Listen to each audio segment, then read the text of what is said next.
Fear of missing out, or FOMO, is a nagging feeling that something else is always better than your current experience. It manifests as a constant pursuit and loss aversion of that one thing that will fix everything. The dread of wasting your time doing the wrong activity. Even worse, the destructive feeling that everyone else has got all their act together while you're just doom scrolling in despair. Whether it is greener grass, magic pills, or illuminating mirages, this ambient anxiety of FOMO is not a good long-term strategy. So what should you do instead? I'm going to present 3 mindset shifts that I found very helpful for me, and I hope it will be very helpful for you. First one, the fact that you're always missing out. Accept it. There are 1,000,000,001 events in the world that you cannot attend at the same time, no matter how hard you try. Ever tried watching 4 different YouTube videos simultaneously while both eating ice cream and having a meaningful conversation? Ultimately, you have to prioritize. You have to select one activity and trust that you have made a good decision.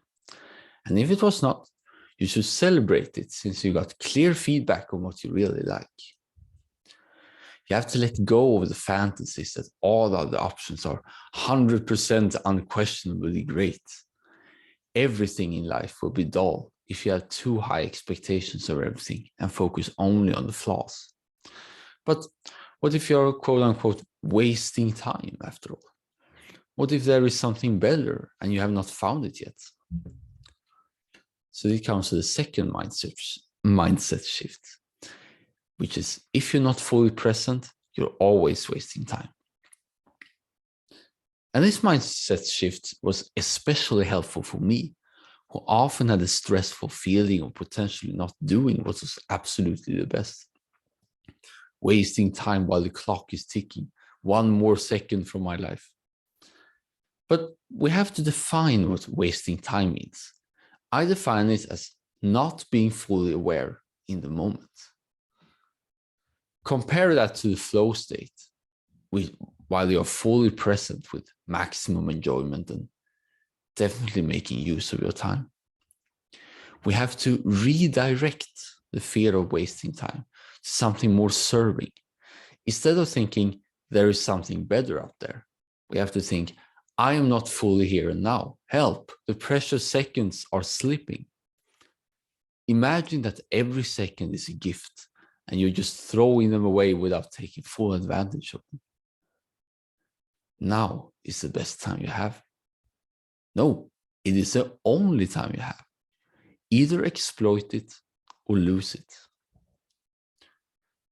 So the third mindset shift is commit and let the natural next thing emerge. Ultimately, we have to let go of our indecision and do one option, putting faith that this is the right option. If not, you have received critical info propelling you to better choices. Just like first stage entrepreneurs and scientists, you have to test your hypothesis fast and let the real world tell you what is right. So when you're finished with this episode and this video and get back to scrolling, try to accept that doom scrolling is the best thing you can do right now. I know it sounds crazy, but just bear with me for a second. After all, some part of you have to like it since you do it. Take pride in your doom scrolling for 1 minute. No judgment. Feel that it is the right thing to do. And then watch yourself automatically doing the originally planned task without effort. The conflict is solved.